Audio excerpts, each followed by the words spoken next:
I don't even know where to start, honestly.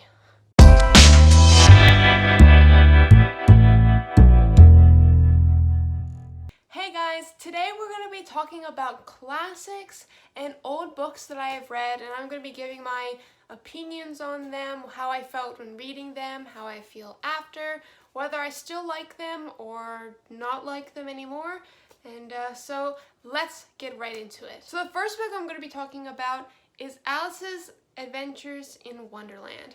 I read this book a couple years ago for the first time, and I liked it. It was pretty, as Alice in Wonderland tends to be, whimsical, strange, and I kind of liked it, and I kind of didn't.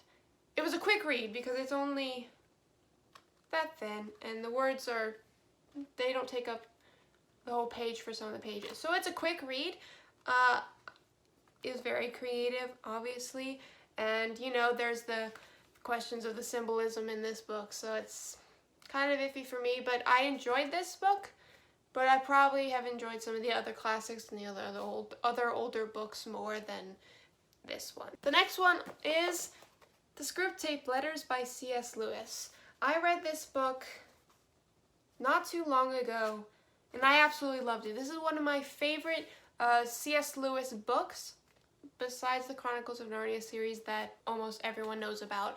This one has to be one of my favorite. It's about a demon that's writing to his nephew, who is also a demon, and talking about how to undermine people in their daily lives and how to get at people and just destroy their lives. It's pretty interesting, actually, as you go through it, some of the things that C.S. Lewis brings forth, and it makes you realize about life and the bad stuff that happens to every single one of us. I really love this. I don't know if it would be considered a classic yet. It's more in the older book category, but I really liked it, and I want to encourage you to check it out. It's actually really interesting. The next one is The Hobbit by J.R.R. Tolkien. And if you watched my Tolkien tag video, you heard me talk about this and how much I loved it. This was the first Tolkien book that I read, and I read this just a couple years ago as well. I absolutely love the movies of The Hobbit and The Lord of the Rings, but I really love this book so much. It's so good. It's just amazing. It's a book that everyone should probably read at some point in their reading journey. It's so detailed. It's got amazing characters. So does the Lord of the Rings books as well. But this one, I just loved it so much. The next book that I'm going to be talking about is Robinson Crusoe. Now this one, it was interesting when I read it because it was not the easiest one for me to get through, and I haven't read it since I first picked it up and had to read it, because I did read this for school, and it's not one of my favorites. I'm sure there are people out there that really, really, really like this book, but for me, it's good. It's got a lot of good messages, but it's not my favorite. I don't know if I'll ever pick it up and read it again. Some of you may not agree, some of you may agree with me, but this is one of the old classics or old books that it was okay, but I probably won't pick it up again. Jane Eyre is the next book that I'm going to be talking about here. Jane Eyre, I actually really like this book. It's a good size. It's about 400, it's a little over 400 pages. It's an amazing classic written by Charlotte Bronte, yeah, I think that's how you say her name, and it's amazing. I absolutely love this book, and I will probably read it again sometime because I read it, one of my family members read it and really loved it, and it's an amazing story about love and not just love, but overcoming your past, I guess you could say. And there's many other themes inside this book as well that just make it an amazing and awesome and wonderful classic that if you haven't read it, you really should. Another classic would be The Tale of Two Cities by, oh duh, Charles Dickens. Charles Dickens, of course he wrote this one. How could I not remember that? Yikes. Okay. I read this book a while ago for school, and I thought it was interesting. I think when I read this, I had trouble getting through it. I did read it all the way through. Not sure if I would pick it up and read it again. It's really good, don't get me wrong. Dickens is amazing. But this one in particular, it didn't really do it for me, so I probably won't pick it again. But I would encourage you to read it though, because it's a good classic. Just me personally, in the style of writing and reading that I like, it's not mine favorite. Of course, we can't leave out Pride and Prejudice by Jane Austen. This one has to be one of my favorite classics ever. I absolutely loved reading this. At first, it took me a little bit to get into because it is a long book. It doesn't look long, but it fills up the pages. And it does kind of take some time, I guess you could say, to like really get into the parts that are, you know, drawing in. But once you get into it, it's so awesome. And also the movie adaptation, I think it's the 2005 movie adaptation, is awesome as well, but the book obviously is so much better. And the book, I love everything about this book. I could probably talk about this book for a very, very long time. So if you haven't read it, please read it, and I hope you can share my love for this book. It is so good. And I can't end this video without talking about Shakespeare, because while they're not considered like classics because they're not books, I guess you could say they're more on the older classic plays, maybe, if that's what you would consider them. I can't end this video without talking about Shakespeare. Shakespeare is amazing. I love Shakespeare. He's my favorite playwright ever. Like, he's amazing. I love his books. I have read Macbeth, Julius Caesar, Much Ado About Nothing, Hamlet, and I believe I have read others besides that. I just don't have them at the moment.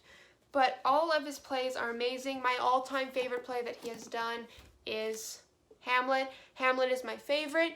It is sad because it's a tragedy, and I don't know, and I can't explain why I like it so much, but I do. I guess I like tragedies, which is kind of odd because I'm a hopeless romantic type of person, and I like happy, sometimes sappy stories, but for some reason, this book or play really drew me in. The other ones that I've read, like Julius Caesar and Macbeth, which are also tragedies, I'd probably prefer Macbeth over Julius Caesar. I've seen movie, I guess you could say, adaptations of both of these books, and Macbeth I liked better. This one, when it was adapted, just felt like it went on for hours and hours, and they're all like that when they're adapted into movies. They seem to go on for hours because they really do, but this one seemed to just really drag on, and it's not that big compared to like Hamlet. It's a little bit bigger, Hamlet is, but I didn't really like the adaptation, and the play itself is okay, but I prefer Macbeth. But my all-time favorite is still Hamlet. I saw the broadcast of Hamlet back in 2015 or 16 of Benedict Cumberbatch playing Hamlet, and it just reminded me how much I love the story because he played the character so well. I could also talk about this for hours because I love it so much, and I love the adaptations of it. This one's my favorite. Now, of the comedies that I have read, which one I have here is Much Ado About Nothing. I actually like this one. It was really fun. And when I read all of these, actually, all of these in school, I had to memorize parts of the play and present it as the characters. So all of these I played characters in, except for Hamlet. We actually did a mock trial for Hamlet, and I was a prosecutor, so that was fun too. But with these, I played characters from the plays in actual scenes with my class, and it was really fun. But I actually enjoyed reading this comedy as well. It's very interesting, the plot and the characters. are funny, but they're also serious, but it's a funny plot line how everything just comes together, and there's always tricking and sly things that Shakespeare likes to put in his stories, but I really enjoyed this one. But overall, Shakespeare is amazing. So if you haven't read these, see if I can, nope, they're upside down. If you haven't read these, please do. They're amazing. Read any Shakespeare play you can. I just recently watched or saw the Shakespeare's Globes production of Hamlet, which I don't know if it's up anymore on their YouTube, but you can go try to find it. I've watched their production of Hamlet, and I also just recently watched the production of Romeo and Juliet, and I followed along in the play, and it was really good. So if you don't feel like reading, you can also find actual live productions or stage productions, movies of them, but I encourage you to actually read it.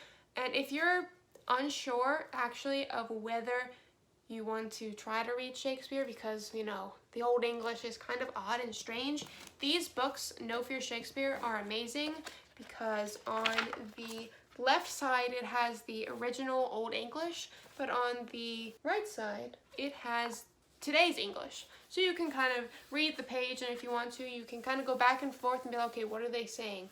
What is the meaning of this? And it'll actually tell you in our own language what they're saying, and so it's really easy to understand. Now, I don't find myself reading our English side because I've been reading Shakespeare for a while now, so I kind of understand the lingo that Shakespeare was using. But these are great resources if you have to read Shakespeare, you want to read Shakespeare, but also want to be able to make sense of it. So that was all the books that I currently own and have read, I think, of the classics and the old books that are out there in the world. I hope you enjoyed this video, and I hope that you pick up these books as well. Some of the ones that I liked, that I hope you will like, and some of the ones that maybe I didn't appreciate, but maybe you like them too. I hope you are inspired to pick these up and read some classics, because the classics are amazing. Trust me, you won't regret it. So once again, thank you for watching. Make sure to hit that like and subscribe button down below, and I'll see you next time, book lovers. Bye.